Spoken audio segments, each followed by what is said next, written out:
Good morning. Happy Friday. Nice to have you all here. Monday, 1:10 p.m. when we come to lab, we'll do the turn in the determination of KSP delta G delta H delta S for calcium hydroxide lab.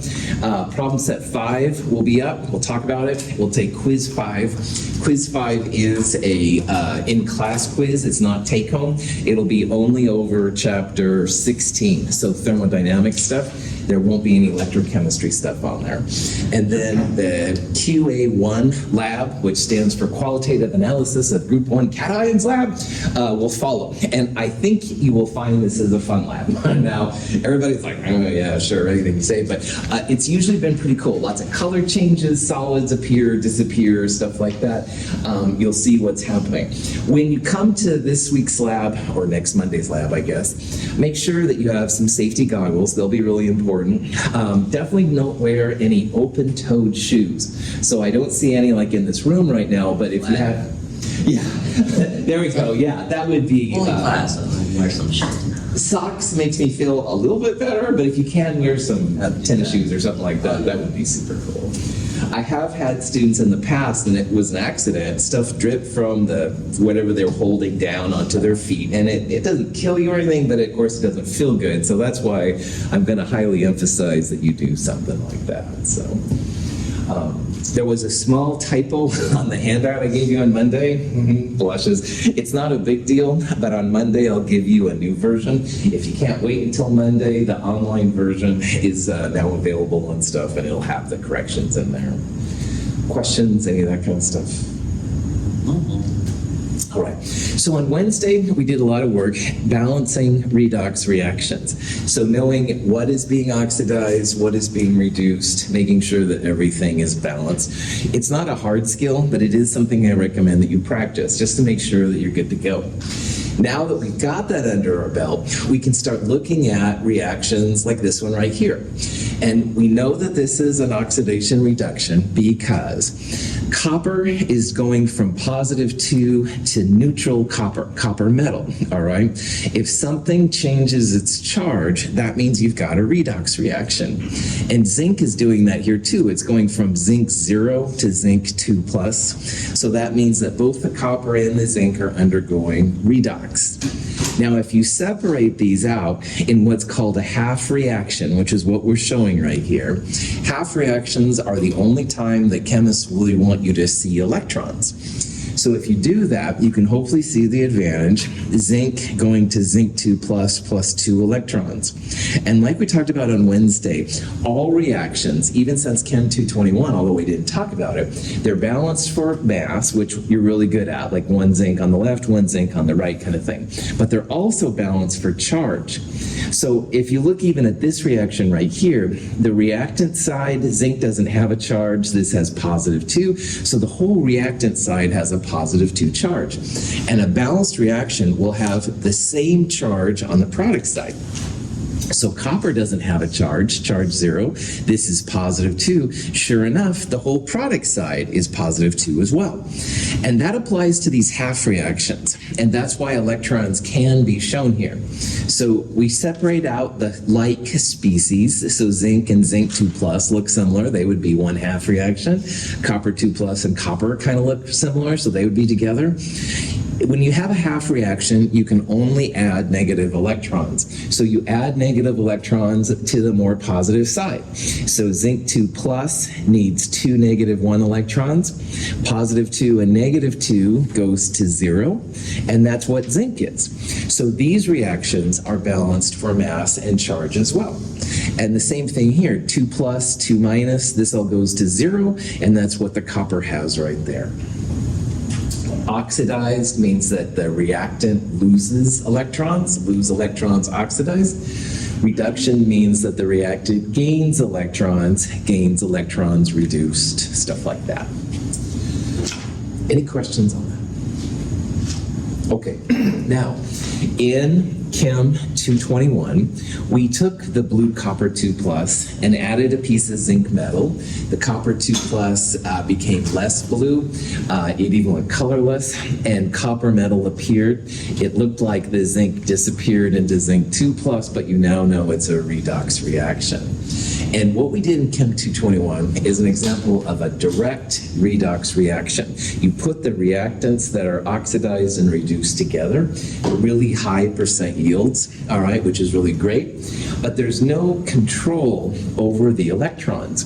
And what I mean by that, zinc is creating 2 electrons here, and the copper 2 plus is taking those electrons to make copper metal. So that's great, but there's no control over it. And if you separate those parts out, you can actually control the electrons, and you can do some kind of cool things with it. So what you can do if you have a galvanic or voltaic cell, and again, what that means is we have an electrochemical cell where there's a product-favored reaction.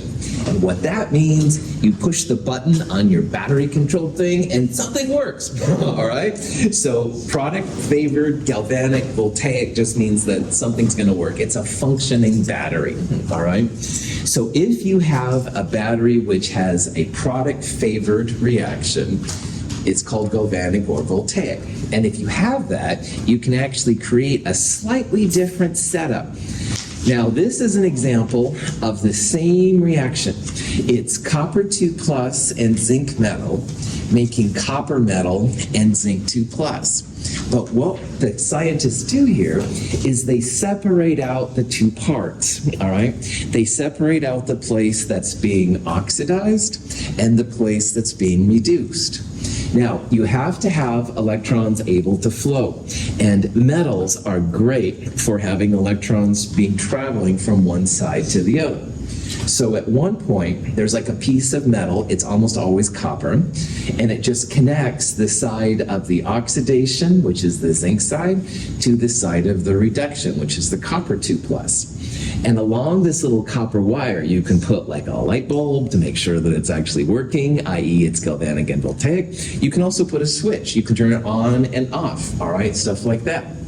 But you do need another way to connect them as well. And this is called a salt bridge. We'll talk about that a little bit later and stuff like that.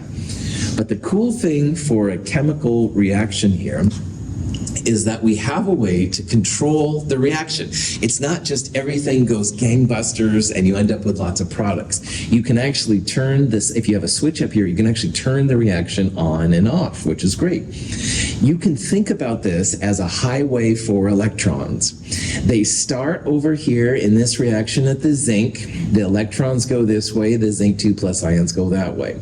And those electrons travel this way to the site of the reduction, all right, which is copper 2 plus taking those electrons to make copper metal.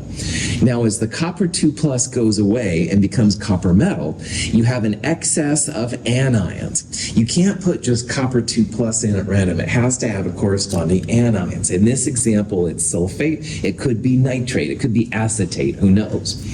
That sulfate is going to travel through this salt bridge, which is essentially just a slurry of salt water with some seaweed kind of stuff in it. It's weird how it works, but it's a great way for negative ions to move over here. And that's good because this side is creating ions. It's creating zinc 2 plus. As the electrons go this way, the zinc 2 pluses are going that way. So the sulfate goes over here where it's needed. It is a form of electron transfer, all right? So in your mind, just think about it as electrons kind of traveling this way. Now there's some terms we're going to use here in a little bit, anode and cathode. Anode is the site of the oxidation, and cathode is the site of the reduction. And even better, I want you to look here at these little plus and minus charges, all right? Electrons are negative. Are negative things attracted to negative things, or are they repulsed? Yeah, repulsed, right on. So the electrons want to get away from the negative side, all right? And they want to go to the positive side, and that's why scientists use these kind of things. If you look on your batteries, all right, there's almost always a positive and a negative side. The electrons in your battery will go from the negative to the positive. Now, in my case, it would go through my remote control and come back to the other side, you know, stuff like that. This is the cool thing about electronics. But this is the idea of a battery. So all your batteries are really just chemical reactions when it comes right down to it, all right? You've got something being oxidized, you've got something being reduced, and they need like an electron highway to move through them. And that's what makes current possible. I can use my remote control, stuff like that. All right, so let's look here a little bit closer at this reaction. Again, the anode, all right, is where the oxidation happens. And notice here how oxidation and anode both begin with vowels, A-E-I-O-U. Anode and oxidation go together. And that's the negative part of the terminal, which is kind of cool to know. Now, the cathode is where the reduction occurs. So notice that cathode and reduction are consonants, not vowels, all right? This is how I remember anode and oxidation go together, and cathode and reduction goes together.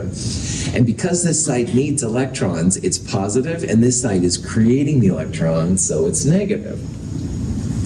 Now, the anions will go this way. Sometimes you'll have some cations that go that way. I don't care if you know about that. But the anions are important because that's part of this electron highway. All right, it keeps the electrons flowing from one to the other.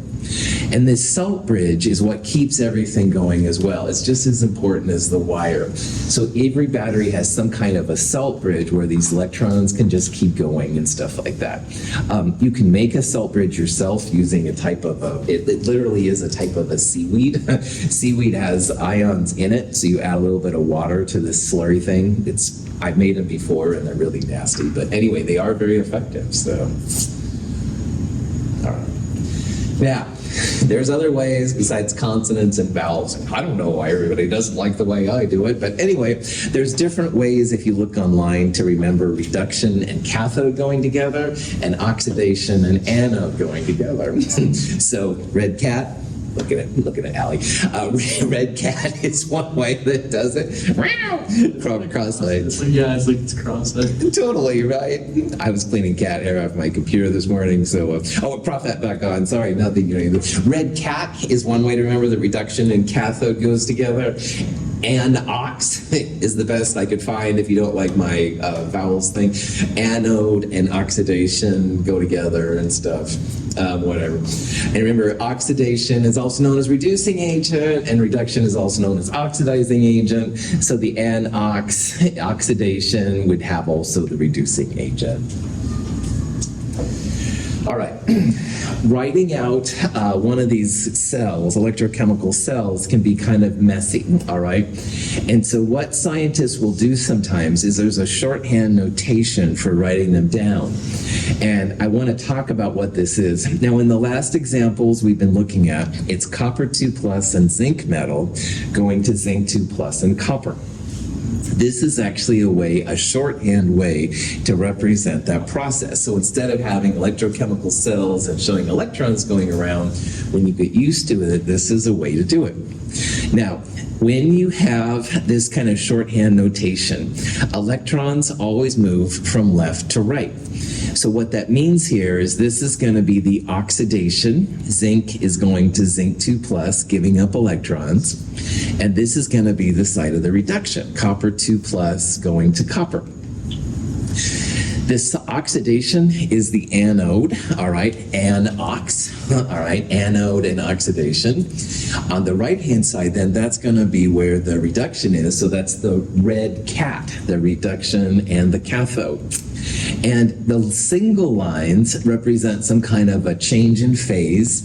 So for both of these, you have a solid and an ion that's in water solution, aqueous. So you're going from a solid to solution. Here, the solution is going to the solid. And the double line there just represents the salt bridge, all right? So you can do these kind of cells and stuff, and it's a lot more convenient than trying to write out the particulars. So if you see it, just realize that's what's going on. You can also use, if you like dogs and hate cats, I apologize, but you have to bear with me. Fat cat, from anode to cathode is sometimes used in these. This is not one I use a lot, but I love showing cats, I'll be honest. So anyway, a little fat cat there. Enough said. Anyway, electrons move left to right, all right? They move from the oxidation to the reduction side, to the anode, to the cathode. Questions? Yeah. So let's say that we had this electrochemical cell and we wanted to describe it. No problem. This is what all this stuff would mean. And remember that electrons go from left to right. So some of this you can probably see, like copper going to copper 2+. That copper 2+ is going to also have a couple of electrons. Here we have chlorine gas going to chloride. All right. So the electrons are going to the chlorine and becoming chloride. So in this reaction, the anode, where the oxidation occurs, where the electrons start from, left to right, is going to be copper going to copper 2+. And that just represents the concentration of your ion. Most of the time, our solutions will be 1.0 moles per liter, but we'll talk about later when they aren't 1.0 moles per liter. The right side, chlorine, as you know, is a gas. So it has a pressure associated with it, which is important. And chlorine going to chloride at 1 mole per liter is important. 2 electrons to make everything balanced. This is platinum right here. Platinum's important because you need some way to get the electrons to the chlorine to make chloride. And if you have something like chlorine, you don't want to put just a normal type of thing in sometimes. So platinum is pretty inert, all right? Platinum is a good metal, and it's not horribly expensive. It's hardly cheap, but it's not horribly expensive. So the platinum here is just a way to get the electrons to the chlorine to make chloride. If you have a piece of copper or zinc, it's easy to put that in there. But with chlorine and chloride, a gas and a solution, you have to have a metal to get the electrons actually there. Sometimes it's palladium. Once in a while, it's nickel. Copper, I think, might react with chlorine, so I don't know if I want to use that. Question? In a voltaic electrochemical cell, an oxidation occurs at an electrode called the anode. The electrons released at the anode travel through a wire to another electrode called the cathode, where the electrons are consumed in a reduction reaction. Anions are then shuttled through a salt bridge from the cathode compartment to the anode compartment. Otherwise, a net negative charge would build up in the cathode compartment. The negative charges move in a circuit through the cell. A circuit is literally like an electron highway, all right? That's really the way to think about it. This is copper going to copper 2+, and the electrons from the anode, from the oxidation side, go to the cathode, the place where the electrons are received. That's silver plus going to silver, so this would be the cathode. And you can always tell from the charges if they're up there, negative to positive. So negative electrons will go away from the negative and to the positive, and in the likewise, then those negative ions will go that way. Now, notice the little voltage up there, all right? There's a way to tell if a reaction will be voltaic or galvanic, which means a positive product favored value, or if it's not going to be voltaic and galvanic, which is called electrolytic. We'll talk about that here in a little bit. Okay. So in this question, we've got an example of one of these half reaction kind of things showing up here in electrochemical cell. And it says what species is being oxidized. Now, if something's being oxidized, does that mean it's losing electrons or gaining electrons? Losing, yeah, that's right. Leo, the lion, says grr.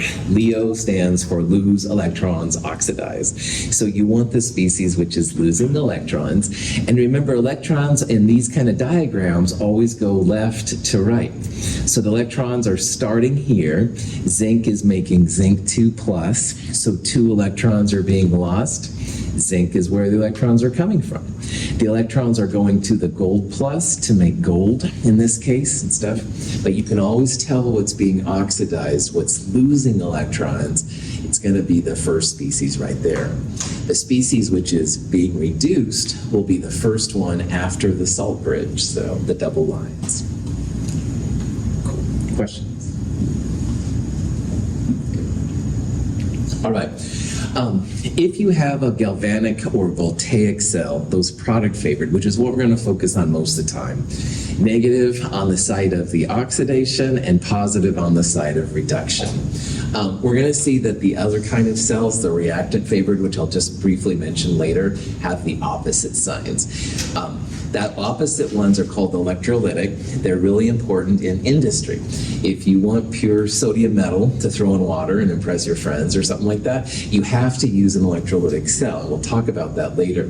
But the big money maker for chemists are batteries, all right?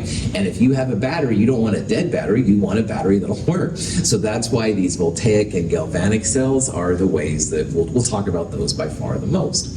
And in those, which is almost all of practical chemistry, the electrons come from the negative and go to the cathode. They start at the oxidation site and go to the reduction site. Okay.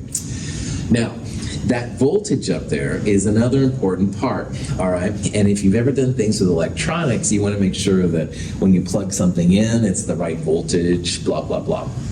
So in order to talk about what that means, we need to talk about what's called electromotive force, EMF, all right? And EMF can be kind of thought of like as a waterfall. And water in a waterfall always goes, as far as I know anyway, last time I checked, from the top of the waterfall to the bottom of the waterfall. If you ever have a video of water going from the bottom to the top, I'd love to see it. But 99.99999% of the time, as you know, top to bottom, gravity pulls it along, all right? So there's a force, if you will, that pulls the water that way. And electricity has a similar kind of process. Electrons will usually just go one direction only. You have to force them to go the opposite direction. So, let's say we really wanted the water to go up there, we could figure out some kind of pulley system or whatever and get the water to the top, but it would take some work, all right? And electrons are the same way. They will naturally go one direction. If you want them to go the other direction, we have to do a little work on it. And we'll talk about ways to do that too, but we're going to talk about the more natural way.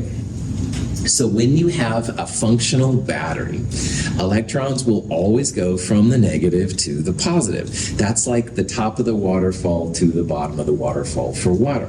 It's a natural, spontaneous would be a better way to think about it. Now, in the reaction that we've been thinking about, which is zinc giving up electrons to make zinc 2+, and the electrons go to copper 2+ to make copper, that's the natural way that electrons flow. And again, this is what we did in the Chem 221 empirical formula lab. If you took it here, it just put those chemicals together, they react, they go crazy, and you're good to go. But the new thing here now is instead of having like a switch or a light bulb, we have a voltmeter. And this units there are kind of weird, but it's 1.1 volts. There's an extra zero there. I don't like that video for that reason. But anyway, when you put this together, and the voltmeter can actually read 1.10 volts. And this can be really helpful for chemists to figure out what this all means. And this 1.10 volts is called a cell potential. It's the voltage when you hook up an electrochemical cell. And if you have a product favored cell, that voltage will be a positive number. And that's pretty cool to think about. So electromotive force, EMF, is just the way that scientists describe the way that electrons flow naturally. And this EMF can be is represented by this cell potential. Unbelievable. Okay, I might be dating myself here, so I apologize. You're so unbelievable. EMF was the name of the band. All right, I'll go back to my cave and hide in there. But anyway, EMF is the name of the cheesy band that did that song, so I had to point that out. Anyway, electrons are naturally driven one way on the waterfall through electromotive force, and scientists can measure that EMF, that value, through voltage, all right? So volts are going to be our new friend here in Chem 223. If you have a positive voltage, we're going to see, it means that it's a naturally occurring spontaneous process. So positive volts means that water is flowing down the waterfall, all right? And that's good for us because we don't have to do anything crazy. On the other hand, Donovan and I set up an electrochemical cell and measure minus 0.5 volts or something. It's not going to happen naturally, but if Donovan and I really want it to occur, we're going to talk about ways that we can make the negative ones happen, but it's going to take some work, all right? So ideally, everything's going to flow naturally. Positive 1.10 volts occurs at 25 degrees Celsius with concentrations of your ions at 1.0 moles per liter. We'll talk about how temperature and concentration can affect these cell voltages later. But for right now, if you're at standard conditions, 25 degrees Celsius, 298 Kelvin, and 1 mole per liter, 1.10 volts. A volt in science is a joule per coulomb. This isn't super important to what we do, but some of you are going to ask, and I just want to get that out of here. A volt is what's called a derived SI unit. A joule is also a derived unit, but you can derive this unit from other units. It's crazy. Coulombs is a way to measure charge, and joules, of course, is used for energy. All right? So if you're curious where the volt comes from, it's a type of a unit. Donovan, I think. Is it 1.1 volts for any compound or just like copper? Cool, just for this reaction. So it would zinc going to zinc 2 plus and copper 2 plus going to copper, it's 1.10 volts, that's right. But we're gonna see there's a gazillion other combinations and they'll have different values and stuff. Good question. Questions? Now, if you have this specific cell setup, which Donovan's question is very relevant, that's when you have this 1.10 volts. But you do have to have it at room temperature, and you have to have the concentrations equal to 1 mole per liter, and we'll talk about that later too. This number is called a standard cell potential. Now, cell potential is just E by itself. A standard cell potential is E with that little superscript 0. And like we've seen with other thermodynamic quantities, you can have delta G 0, that would mean a standard Gibbs free energy, or delta H 0 would be a standard enthalpy. So E naught is why they say it. E naught is the standard cell potential. So if you have at room temperature, 1 mole per liter, if you have a gas, it'll be 1 atmosphere, these kind of things, then it's going to have this value of 1.10 volts. And it's amazingly predictable, which is cool. That's why scientists like it. However, if you do it in Antarctica, you won't probably be at 25 degrees Celsius, you'll have a different value. And if you had 5 moles per liter or something like that, you'd have different numbers too. But standard conditions, E0. And most of the time, we'll talk about things in terms of standard cell potentials. Questions? Okay. Here in front of me, I have a meter stick, all right? And the meter stick is one way that people measure length, of course. And scientists and people in the world figured out, oh yeah, that's a meter, all right? Scientists need a meter stick for electrochemistry as well. And the question is, how do we figure out from these kind of numbers, like what the cell potential is of just the zinc side, or what the cell potential is of the copper side? It would be nice if we had these individual values, and those individual values together under standard conditions are 1.10 volts. So what we're going to do now is talk about how scientists decided to figure out a method to make a ruler stick for electrochemistry. And through the ruler stick of electrochemistry, we can figure out then what this potential is, and we can figure out what this potential is. And if we combine them together, we should get that 1.10 volt number. But this was something that scientists struggled with for a while. Like, how do you describe a cell potential so that you can measure other cell potentials against it? So in electrochemistry, they talk about what's called a standard hydrogen electrode, or SHE, all right? And standard hydrogen electrode is the way that scientists describe 0 volts, exactly, all right? And SHE is an acid, H plus, at 1 mole per liter, going to hydrogen gas at 1 atmosphere. And if you have a SHE electrode, that is the ruler stick for chemistry. It's described as 0 volts. Now, this isn't the most convenient electrocell to use because you have a gas, and a very reactive gas, if I might add, with a pretty concentrated acid on the other side at 1 mole per liter, which is pretty hardcore. However, it can absolutely be set up. You can measure other things against it, and knowing that this is 0.00 volts as described by scientists anywhere, you can then find what the other cell potentials are. If that's a little weird, just realize this is what people describe as 0 volts. And from this then, you can find like copper going to copper 2 plus or zinc going to zinc 2 plus. Okay, so here's an example of how she can be set up, all right? And this is zinc and zinc 2 plus and hydrogen plus ions. Now, looking at the charges on those cells, all right, are electrons going from zinc to hydrogen, or are they going from hydrogen to zinc? Will electrons go towards the positive or the negative? Positive, that's right. So electrons in this example are going from the negative to the positive, all right? And that'll be important here coming up. Now, when scientists set up this with a voltmeter, it comes out to be positive 0.76 volts. And so what we can do then is figure out what the half reaction is for the zinc, because we have defined the She electrode, either direction, H plus going to H2 or H2 going to H plus. We've defined that as 0 volts. So this plus 0 is going to equal this number right here. So we don't know what zinc going to zinc 2 plus is, but we do know that She is exactly 0. And the zinc half reaction plus the She electrode equals the number that you calculate, 0.76 volts. So you can probably imagine here then that zinc is going to be net minus the H plus, which means that the zinc reaction is positive 0.76 volts.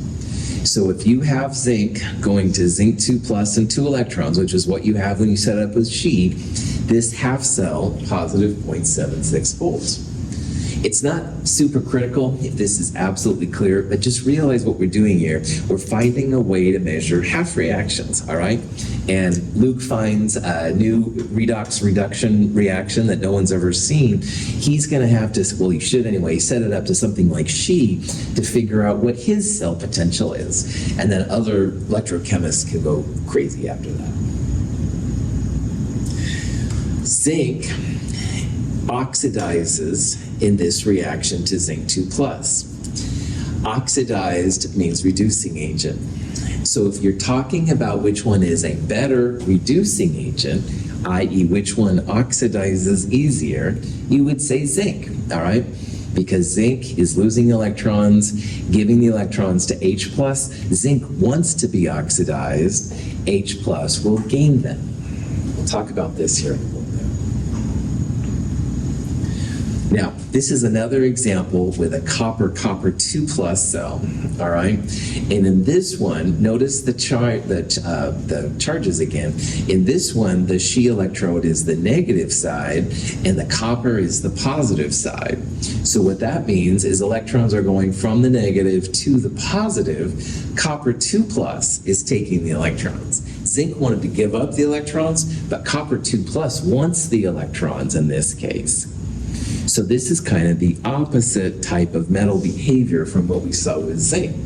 And we put it together, and the overall cell potential was 0.34 volts. So knowing that then, you can do the same kind of thing. The She is 0. The overall cell potential is 0.34 volts. 0.34 volts equals the copper reaction plus the She reaction. That means that the E naught for copper 2 plus going to copper, because this is the source of where the electrons are coming from, positive 0.34 volts. So, She electrodes allow us to find half cell potentials, which is what this is. And if you take then these other half cell potentials and put them together, you can figure out the cell potential for any combination. So let's go back to our zinc going to zinc 2 plus and copper 2 plus going to copper reaction.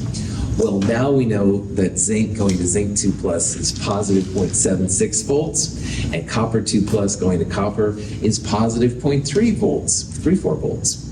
And if you want the overall cell potential, you just add those two numbers together, literally, to get the 1.10 volts. And again, that's what the overall voltmeter said, and it's amazing how close these kind of things are together.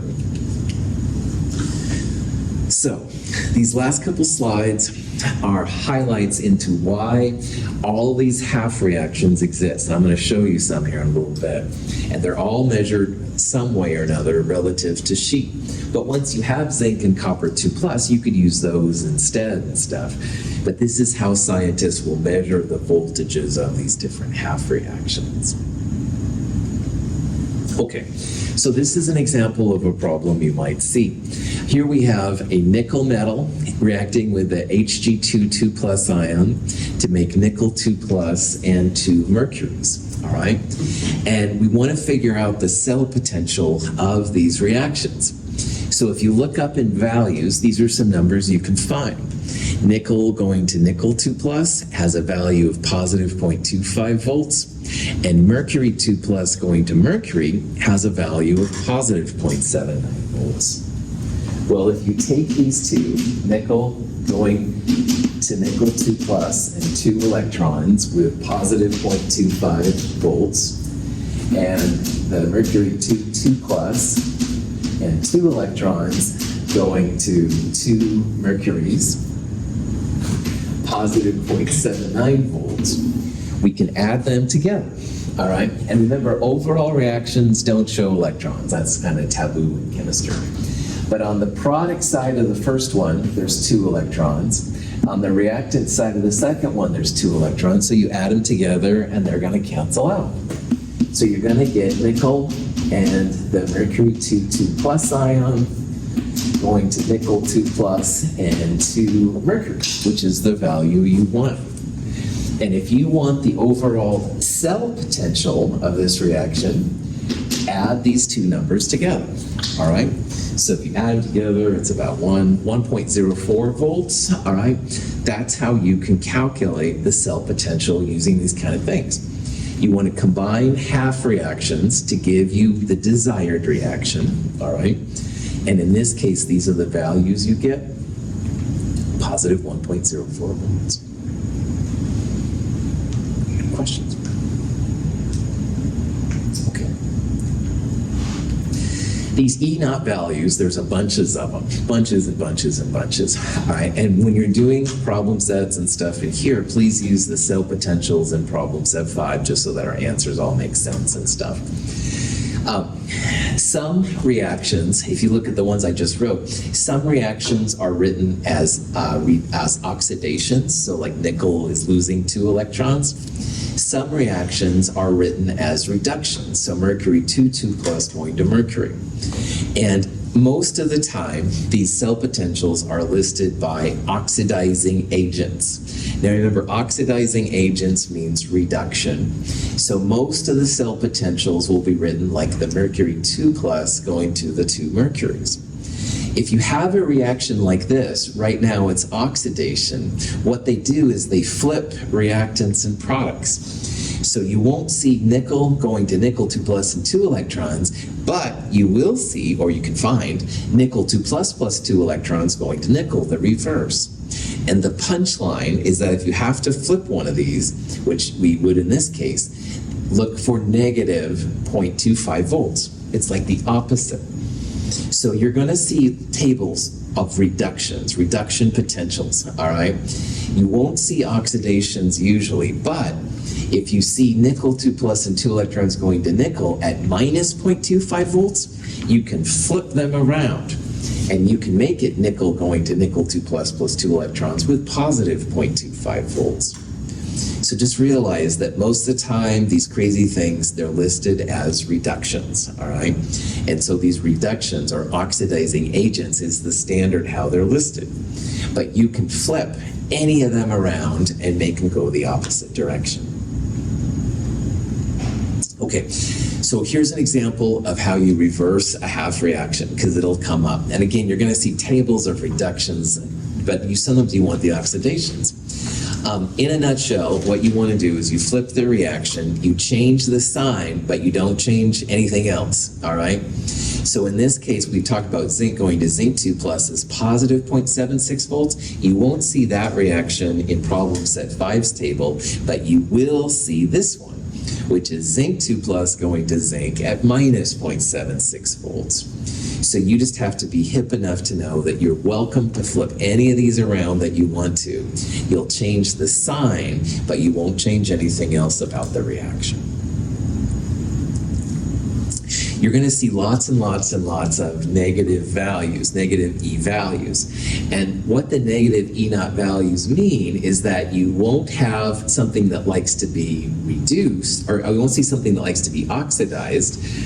Let me back up. You're going to see negative ones. That means they don't like to be reduced. Sorry about that. So let's say you saw this negative number. That tells you that zinc really doesn't really feel like going to zinc metal most of the time.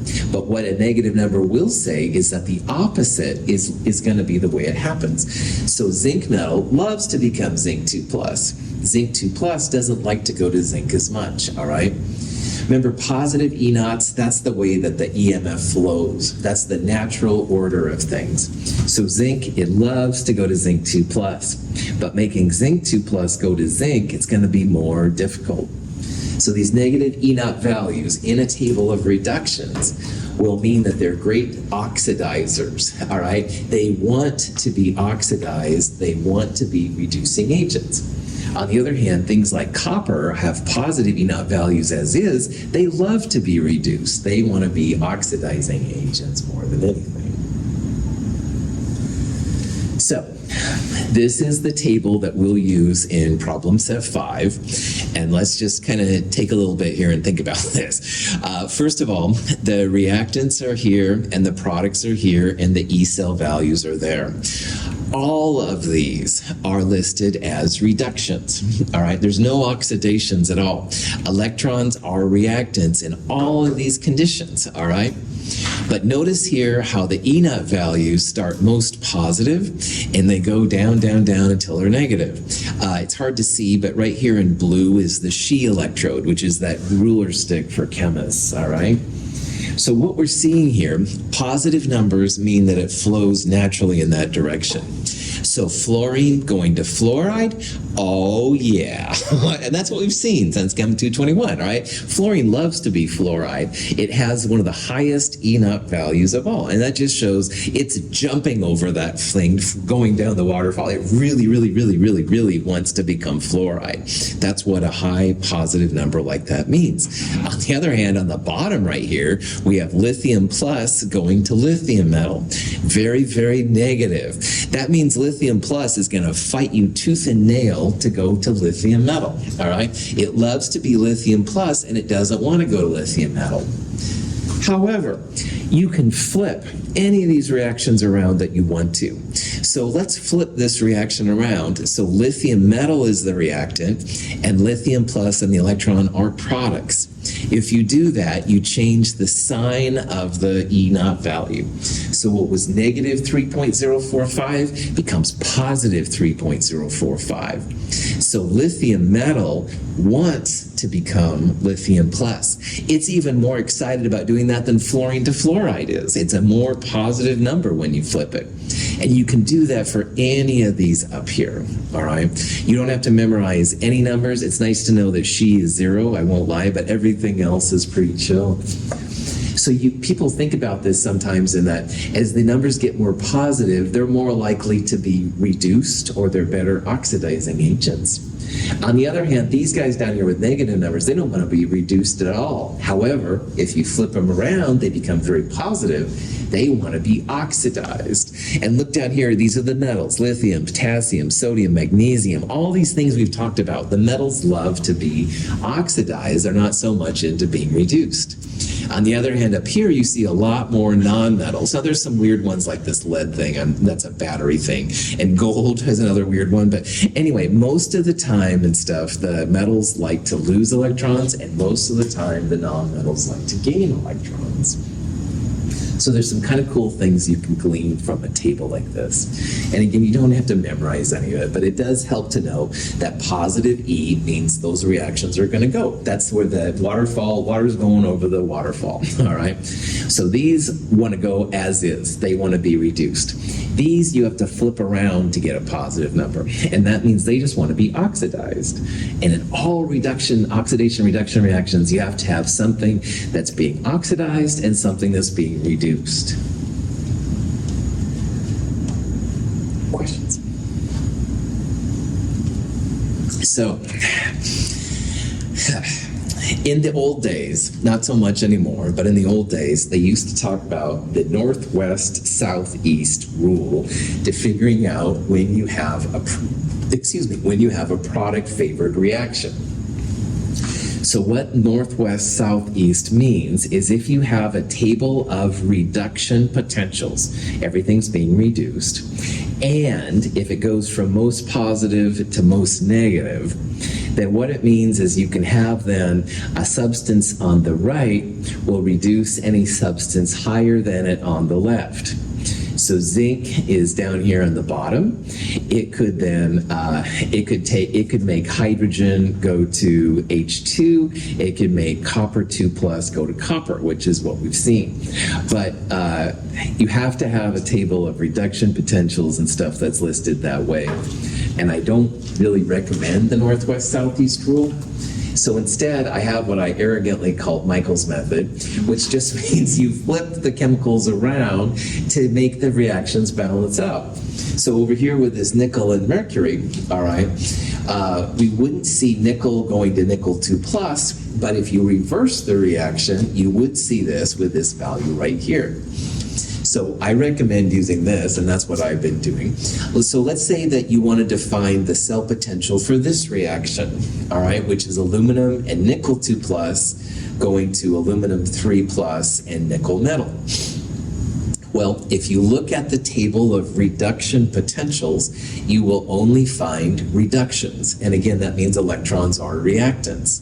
So you've got nickel 2+ going to nickel. By the way, this is the oxidation version we used earlier. But this one is good to go. All right, nickel 2+, no problem. But notice that aluminum, we don't want aluminum metal as a product. We want aluminum metal as a reactant. So you want to flip the one here to make it look like this one.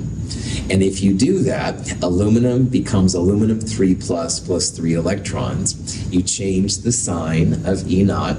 So at negative 1.66 becomes positive 1.66. And then you can just literally combine them together. This number with the nickel 2+, which is as it is, 1.41. Now, notice that I did not multiply the aluminum reaction by 2, all right? And this is something we've done in other kinds of contexts, but with electrochemicals, you don't do that, all right? You could have a 2, a 3, a 10, whatever. It would still be this cell potential. We don't have to do it for the nickel either, like we didn't multiply this number by 3. It's literally just the aluminum by itself with the nickel by itself. We'll talk about when the electrons kick in later here, probably on Monday. Questions? All right, thank you for being here. If you use a battery this weekend, think about this stuff. Well, or maybe not, maybe you don't want to. Either way, have a great weekend. See you.